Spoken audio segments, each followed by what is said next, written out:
So what's up, kumusta? Ayos ba tayo dyan? So yan, nandito ulit tayo sa may Inside Racing 2025 dito sa may Hero booth. So tara, samahan nyo ako, quick walk around natin itong Hero Hunk 160. So tara, ikutin na natin ng mabilisan lang. Let's go. Got big dreams, I'ma do big things. Yeah, you see me on the big screen looking so clean. I don't move slow, I move fast, right past anybody taking life for granted. Yeah, that's too bad.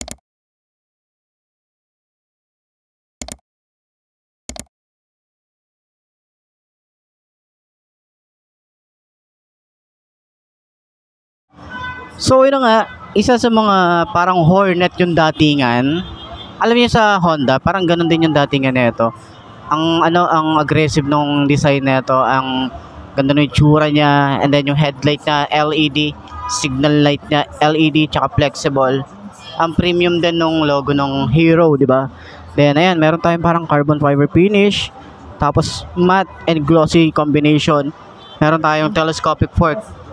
Kagandahan dito, naka ABS na ang isang to, and maganda rin yung approach ng kanyang front fender, and yung extension mahaba din, mugs maganda rin, at yung size dito is 180 by 17. Tubeless na rin ang isang to, at naka ABS harap at likod yata ito.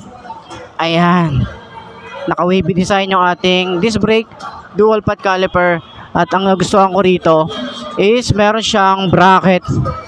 Pwede ka na maglagay dito ng mini driving light para at least dun sa mga additional lights natin, pwede na tayo maglagay dyan. Nandyan na yan, built-in na yan ha, built-in na para dun sa mga bibili ng ganitong motorcycle. So ito ay naka oil cooled, naka 4 bulbs na rin ang isang to, 160cc, and naka FI na rin to. Ayan, ang premium nung dating anong kanyang hangko, di ba?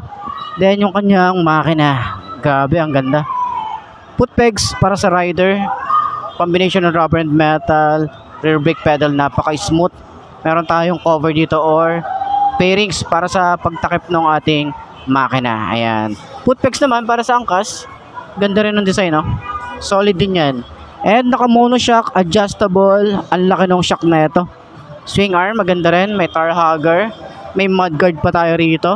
Stylish yung ating tambucho dito. And then meron tayong metal na cover, and ayan yung pinaka tambucho sa ilalim. Ganda rin ng design.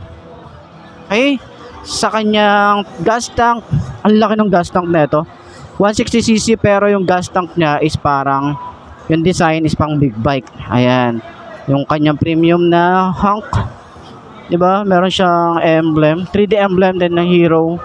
Tapos sa kanyang panel gauge or sa handlebars, naka upright position tayo rito. Meron tayong fully digital, naked handlebar. Magandang switches. Meron tayong electric starter, high and low. High and low. Kill switch, tsaka electric starter. Tapos yung kanyang hazard switch. Then ito high and low naman to. Signal light and busina. Ayan. So, maganda rin yung kanyang side mirror. Malapad din naman. Okay. So, ignition, simple lang din. Yan, wala lang siyang susi, hindi natin makita yung panel niya. Pero yan, maganda yung approach dito, kulay gray, tapos kulay black na glossy, and then matte.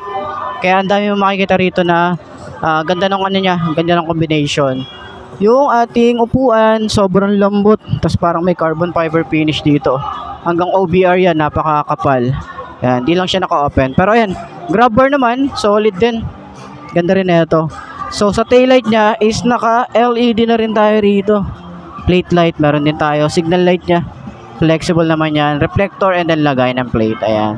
So sa side, ang laki din ng ating sprocket size dito. Ayan. Hindi ko sure kung anong size dito, pero ayan, ang laki. Ang laki. Meron din siya ritong chain cover. Ayan. Single head shifter, and then side stand. Okay, yan yung itsura. Ganyan yung datingan niya rito. Ganda. So meron pa rito na kulay black, and dun sa kabila is kulay red naman. So last time meron na tayong meron na tayong vlog na ito dun sa may grand test ride ng Hero. Ayan, na try nating i-vlog pero hindi natin na test ride to. Okay, so ayan, puntahan nyo na lang dito. Hanggang 23 naman tong Inside Racing dito sa Hero booth nila. Ayan. Eh, so ang ganda ng kulay itim eh. Parang ano eh, no? Parang Hornet or parang yung mga ano, parang itsura na ito is yung katulad nung sa mga Yamaha na MT series, parang mga ganun yung datingan niya. So yan, yun lang naman.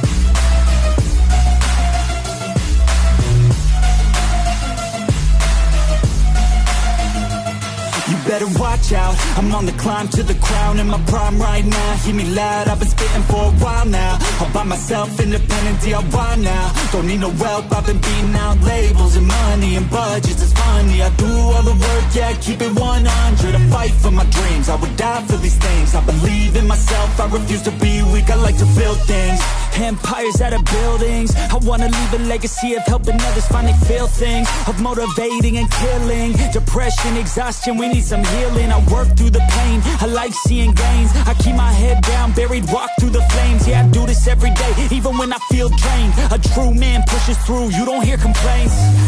No, I don't wanna stay the same, yeah. So I keep pushing through the pain, yeah. That's the only way to make a change, yeah. So I fight every day and train, yeah. It'll all be worth it. One day it'll all be worth it. So I keep pushing through the pain, yeah. That's the only way to make a change, yeah.